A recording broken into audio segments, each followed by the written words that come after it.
Hello everyone. तो दोस्तों SSC CGL 2022 tier 1 के होने में तकरीबन 5 महीने का वक्त आपके पास है। जितना टाइम हमने सोचा था ऑब्वियसली उससे थोड़ा सा कम टाइम है यहाँ पे। अब एसएससी की यही तो खासियत है, जब नहीं करता है तो काफ़ी ज़्यादा डिले करता है, लेकिन जब करने पे आता है तो काफ़ी जल्दी सारी चीज़ें कर लेता है। मतलब कैपेबल है एसएससी, लेकिन जान मुझे कई बार शायद डिले करता है। एनीवेज, तो सब्जेक्ट वाइज आपको कैसे पढ़ना है, मैथ्स कैसे पढ़ना है, इंग्लिश कैसे पढ़ना है, जीके कैसे पढ़ना है, ओवरऑल आपको माइंडसेट कैसे रखना है, ये सब बातें मैं आपको बता चुका हूँ। सबका लिंक आपको नीचे डिस्क्रिप्शन बॉक्स में मिल जाएगा, वहाँ जाके आप उन वीडियोज़ को देख सकते हैं। यहाँ मैं बताने वाला हूँ कुछ ऐसी बातें जिसको सुनने के बाद आपके मन में कोई भी कंफ्यूजन नहीं बचेगा।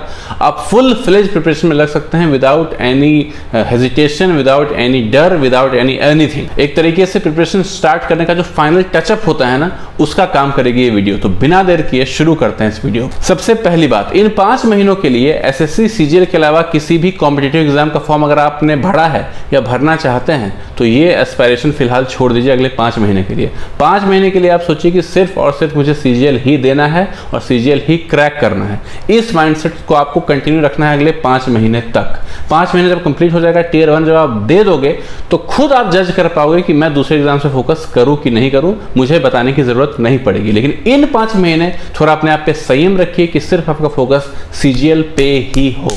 आगे बढ़ने से पहले दोस्तों मैं आपको बताना चाहूंगा कि अगर आप किसी भी कॉम्पिटिटिव एग्जाम के लिए प्रिपरेशन कर रहे हैं, चाहे वो एसएससी हो, बैंक हो, रेलवे हो या फिर कोई और एग्जाम, तो आप टेस्टबुक.com पे मॉक टेस्ट ज्वाइन कर सकते हैं। इसका पास आप ले सकते हैं और इसमें अनलिमिटेड मॉक्स आप दे सकते हैं। काफ़ी अच्छे डिस्काउंट और ऑफर्स चल रहे हैं फिलहाल इस पे, तो मेरा कोड WW यूज़ करके आप इन डिस्काउंट्स को अवेल कर सकते हैं। 1 साल का, 3 साल का, 6 महीने का, 1 महीने का, हर तरीके का पैकेज यहाँ अवेलेबल है। इनमें से किसी को भी आप चूज़ कर सकते हैं। यहाँ पे आपको कमाल का यूज़र इंटरफेस मिलता है, बिल्कुल एरर फ्री क्वेश्चंस मिलते हैं, आपको बहुत डिटेल सोल्यूशन मिलते हैं। प्लस जो सबसे बेस्ट पार्ट है इसका, वो इसका एनालिसिस। इससे बेहतर एनालिसिस मैंने आज तक किसी मॉक का नहीं देखा है और मैंने खुद भी अपने प्रिपरेशन में टेक्स्ट बुक का बहुत ज़्यादा हेल्प लिया है। तो अगर आप सीरियसली प्रिपरेशन करना चाहते हैं, एस्पायरेंट हैं सीरियस और चाहते हैं कि आपकी प्रिपरेशन इंप्रूव हो, तो टेक्स्ट बुक के मॉक्स ज़रूर लगाइएगा, क्योंकि हज़ारों बच्चे इसको अटेम्प्ट करते हैं और एक्चुअल में आप जज कर पाओगे कि उन हज़ारों बच्चों के बीच में आप कहाँ स्टैंड करते हो। पॉइंट नंबर 2, कोशिश कीजिए कि इन 5 महीनों के लिए आप किसी ऐसी जगह पे सेटल हो जाएं, शिफ्ट हो जाएं, जहाँ पे आप कोई डिस्टर्ब करने वाला कोई नहीं हो, आप पे ज़्यादा रिस्पॉन्सिबिलिटीज़ नहीं हो। लाइक कि अगर आप फिलहाल घर पे हैं तो कोशिश कीजिए कि कोई ऐसे शहर, आसपास के शहर में चले जाए जहाँ पे बच्चे रहते हैं, तैयारी करते हैं। या फिर अगर आप बाहर नहीं जा सकते हैं तो घर से ही कुछ दूरी पे एक रेंट पे रूम ले लीजिए अगले 5 महीने के लिए, क्योंकि 2 घंटे आप घर पे ही पढ़ोगे, 2 घंटे उस रूम में ही पढ़ोगे, लेकिन उस रूम में जो 2 घंटे पढ़ोगे उसका जो आउटपुट है वो मच बेटर होगा। तो इन 5 महीनों के लिए ही अगर आप ऐसा एफर्ट करते हैं तो आप खुद नोटिस करोगे कि हाँ, काफ़ी चेंजेस आए। अगर मैं घर पर रह के पढ़ता तो शायद इतना अच्छा परफॉर्म मैं नहीं कर पाता, बाहर में आया, अकेले रहा तो मैंने ज़्यादा अच्छा परफॉर्म किया। मैं ये नहीं कह रहा हूँ कि आपको कंप्लीटली आइसोलेटेड होना है, ऐसा नहीं है, आइसोलेटेड नहीं रहना है, बट हाँ थोड़ा सा सेपरेशन मेंटेन करना है ताकि डिस्टर्बेंस और किसी भी तरह के इन्फ्लुएंसेस या रिस्पॉन्सिबिलिटीज से अगले 5 महीने के लिए आप थोड़ा सा बच के रहें। तीसरा और काफ़ी इंपॉर्टेंट पॉइंट, अगले 5 महीने के लिए आपको किसी भी तरीके का मेल या फीमेल इंटरेक्शन को कंप्लीटली अवॉइड करना है। किसी भी, अगर आप लड़की हैं तो किसी भी नए लड़के से अगले 5 महीने के लिए मत मिलिएगा, या अगर आप लड़के हैं तो किसी भी नई लड़की से अगले 5 महीने के लिए मत मिलिएगा। प्लीज़, ये मैं हाथ जोड़ के आपसे निवेदन करता हूँ। अभी तक आप किसी के कॉन्टैक्ट में हैं या अभी तक आप किसी से मिले, इट्स फाइन, लेकिन अगले 5 महीने के लिए ऐसा रिस्क बिल्कुल मत लीजिएगा। अगर आपको ऐसा लगता है at any point of time कि यहाँ पे कोई इंटरेक्शन हो सकता है तो उस इंटरेक्शन को ही कट डाउन करने की कोशिश कीजिए। ये मेरा बहुत दिल से आपको सजेशन है, क्योंकि बहुत सारे ऐसे लोग होते हैं जो अपना दिल कंट्रोल में नहीं रखते हैं और बहुत ज़्यादा डिस्ट्रैक्ट हो जाते हैं। हर कोई नहीं होता, लेकिन कुछ लोग ऐसे होते हैं जो बहुत ज़्यादा परेशान हो जाते हैं अगर इस टाइप का सिचुएशन उनके आसपास बनता है तो। चौथा पॉइंट है कि खुद को आप ज़्यादा उलझाइए मत, ज़्यादा कंफ्यूज मत कीजिए। एक प्लान बनाइए शुरू में, लाइक अभी आप एक प्लान बना लीजिए और कोशिश कीजिए कि अगले 5 महीने तक मैं इसी प्लान को फोकस करूं, पूरी कड़ी मेहनत करूं इस प्लान, इस रूटीन को फॉलो करने के लिए। बीच बीच में आप अनस्टंट चीज़ें सोच के खुद को कंफ्यूज मत करते रहिए, उसका कोई फ्रूट नहीं है, उसका कुछ भी फायदा होने वाला नहीं है। आपको बीच बीच में अगर आप सोचोगे पता नहीं यार मैं इंग्लिश सही पढ़ रहा हूँ कि नहीं, मैथ सही पढ़ रहा हूँ कि नहीं, जबकि आप पढ़ रहे हो सही, क्योंकि आपने एक अच्छे इंसान के गाइडेंस में आपकी तैयारी शुरू की है, अच्छे मटेरियल्स आपके पास हैं, आपको काफ़ी कुछ पता है एग्जाम के बारे में, एनालिसिस वीडियोस आपने देखी हैं, सब कुछ अश्योर करके आपने प्रिपरेशन शुरू की है। तो उसके बाद कंफ्यूज होने की बात कहाँ आती है कि मेरी प्रिपरेशन सही हो रही है कि नहीं हो रही है। प्रिपरेशन करना है आपको, मेहनत करना है। कितनी अच्छी मेहनत हुई, कितना आप लोगों से आगे जा पाए, कितना पीछे रह पाए, ये आपको 5 महीने बाद पता चलेगा। लेकिन जो प्लान एक बार आपने बना लिया शुरू में, उस प्लान को रिलीजियसली विद डेडिकेशन फॉलो कीजिए अगले 5 महीने तक। आई एम डैम श्योर कि टियर 1 का एग्जाम जब भी होगा उसमें आप काफी अच्छा परफॉर्म करोगे ही करोगे। तो किसी ने कोई बात कह दी, कोई सजेशन दे दिया, तो उसको लेके पर कंफ्यूज हुए पड़े हैं।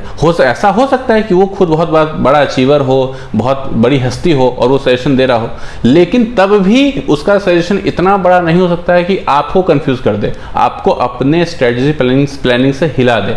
इतना पावर नहीं है उसके सजेशन में। इसीलिए जो भी प्लान आपने बना लिया शुरू में अपने लिए, वही आपके लिए बेस्ट है। इस बात को हमेशा याद रखिएगा। 5वां पॉइंट ये है कि वक्त जो है वो हमारे एक्सपेक्टेशन से थोड़ा कम है। काफ़ी लोग थोड़ा ज़्यादा एक्सपेक्ट कर रहे थे टाइम। बहुत लोग सोच रहे थे 2023 में होगा पेपर, लेकिन 2022 एंड में ही हो रहा है। तो इसके वजह से बहुत लोग डर गए। तो दोस्तों, डरने की ज़रूरत बिल्कुल भी नहीं है। कॉम्पिटिटिव एग्जाम की यही खासियत होती है कि अगर कहीं पे नुकसान होता है तो सारे बच्चों का होता है, कहीं पे कुछ फ़ायदा होता है तो सारे बच्चों का होता है। 5 महीने का वक्त अगर कम है तो सबको कम वक्त मिल रहा है, अगर 8 महीने मिलते हैं तो सबको ज़्यादा वक्त मिलता है। तो इसीलिए खुद को इन्फ्लिक्टेड मत समझिए कि इस 5 महीने में तैयारी कैसे करूँगा, मैं तो मेरा सिलेक्शन नहीं हो पाएगा। ऐसा नहीं है।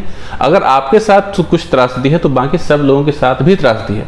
इसलिए जितना वक्त भी है उसका मैक्सिमम आउटपुट लेने की कोशिश कीजिए। और 5 महीने का वक्त काफ़ी होता है। एसएससी सीजीएल टियर 1 की अगर मैं बात करूं, मैथ्स, इंग्लिश, रीजनिंग आप काफ़ी अच्छे से कर सकते हो 5 महीने में। जीके के बारे में मैं नहीं कह रहा हूं बहुत ज़्यादा चीज़ें, जीके में कुछ चीज़ें होती हैं, मैंने वीडियो में भी बात की थी, जो आप देखोगे तो आपको पता लगेगा। लेकिन आप काफ़ी अच्छा स्कोर कर सकते हो इन 5 महीनों में अगर आप अच्छा रूटीन फॉलो करते हो और अच्छे से पढ़ाई करते हो तो। And final and the most important suggestion, अभी से लेके एग्जाम होने तक दोस्तों आपको हमेशा ये ध्यान में रखना है कि अगर ये एग्जाम क्लियर नहीं हुआ तो क्या होगा, और अगर एग्जाम क्लियर हो जाएगा तो क्या होगा। क्या चेंजेस आएगी आपकी लाइफ में, क्या चेंजेस आएगी आपके पेरेंट्स के लाइफ में, उनका रुतबा कितना बढ़ जाएगा, वो कितने ज़्यादा खुश हो जाएंगे आप, जो आपको प्यार करते हैं, आपको चाहते हैं। तो हमेशा इस मेंटलिटी को, इस थॉट को अपने दिमाग में रख के तैयारी करनी है, क्योंकि ये इससे बड़ा मोटिवेशन आपके लिए कुछ और हो नहीं सकता है। हमेशा जब भी आप डाउन फील करेंगे कि यार नहीं हो रहा है, यार मार्क्स नहीं भर रहे, पढ़ने का मन नहीं कर रहा है, और जब इस थॉट को आप रिकॉल करोगे, एक बार फिर से आप उठ के बैठ जाओगे, नहीं यार कोशिश तो करना है अच्छे से। तो बस यही है दोस्तों, मैं गारंटी नहीं लेता हूँ कि आप में से सबका सिलेक्शन होगा, लेकिन इस बात की गारंटी आप भी ले सकते हो, मैं भी ले सकता हूँ कि इस तरीके से आप तैयारी करो, इस तरीके से पढ़ाई करो कि शायद सिलेक्शन ना हो, लेकिन किसी भी तरीका का मलाल नहीं हो दिल में, किसी भी तरीके का रेग्रेट नहीं हो कि अरे यार ऐसा कर लेता तो ऐसा हो जाता, वैसा कर लेता तो वैसा हो जाता। जो भी करना है वो कर डालो इन 5 महीने में, ऐसा जज्बा पैदा करो।